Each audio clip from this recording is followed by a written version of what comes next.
اللهم أنت ربي لا إله إلا أنت خلقتني وأنا عبدك وأنا على عهدك ووعدك ما استطعت أعوذ بك من شر ما صنعت أبوء لك بنعمتك علي وأبوء بذنبي فاغفر لي فإنه لا يغفر الذنوب إلا أنت।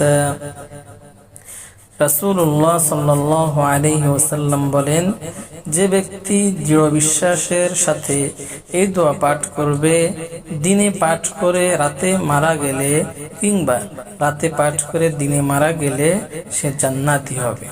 অর্থাৎ আমাদেরকে ফজর সালাতের পর একবার সাইয়্যিদুল ইস্তিগফার পাঠ করতে হবে এবং মাগরিব সালাতের পর একবার পাঠ করতে হবে। তাছাড়া ইস্তিগফারকারীকে আল্লাহ পাক অসংখ্য পুরস্কার দিবেন বলে ওয়াদা করেছেন। যেমন আল্লাহ পাক আমাদের ক্ষমা করে দিবেন, অনাবৃষ্টির সমস্যা দূর করে রহমতের বৃষ্টি নাজিল করবেন, যাদের সম্পদের অভাব তা দূর করে দিবেন।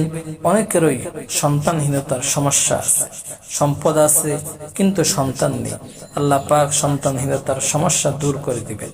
আল্লাহ এমন সন্তান দান করবে যা তাকে শক্তিশালী করে রিজিক বৃদ্ধি করে দিবেন।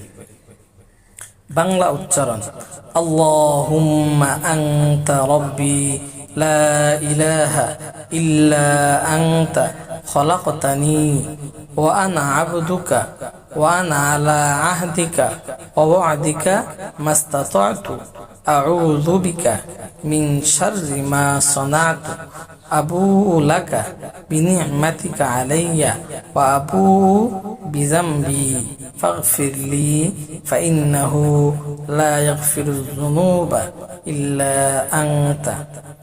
অর্থ: হে আল্লাহ, তুমি আমার পালনকর্তা, তুমি ব্যতীত কোনো উপাস্য নেই, তুমি আমাকে সৃষ্টি করেছ, আমি তোমার দাস, আমি আমার সাধ্যমতো তোমার নিকটে দেওয়া অঙ্গীকারে ও প্রতিশ্রুতিতে দৃঢ় আছি। আমি আমার কৃতকর্মের অনিষ্ট হতে তোমার নিকটে আশ্রয় প্রার্থনা করছি। আমি আমার উপরে তোমার দেওয়া অনুগ্রহকে স্বীকার করছি এবং আমি আমার গুনাহের স্বীকৃতি দিচ্ছি। তুমি আমাকে ক্ষমা করো, কেননা তুমি ব্যতীত পাপসমূহ ক্ষমা করার কেহ নেই।